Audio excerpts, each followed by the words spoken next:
আজকে আমরা আওয়ারা মুভির পরের পর্বের সম্পর্কে জানব। সূর্য নারায়ণ নামের এক সময় যুবক তার বন্ধুর চাকরির জন্য নিজের চাকরি ছেড়ে দিয়ে বেকার জীবন কাটাচ্ছিল। হঠাৎ করেই তার জীবনে আগমন ঘটে পৌলমীর, যাকে দেখেই সে প্রথম দর্শনে ভালোবেসে ফেলে।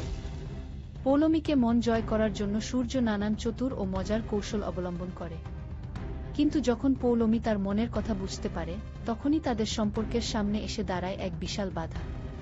পৌলমীর এক ক্ষমতাশালী ভাই এবং এক ভয়ঙ্কর আন্ডারওয়ার্ল্ড মাফিয়া তাদের প্রেমে বাধা সৃষ্টি করে।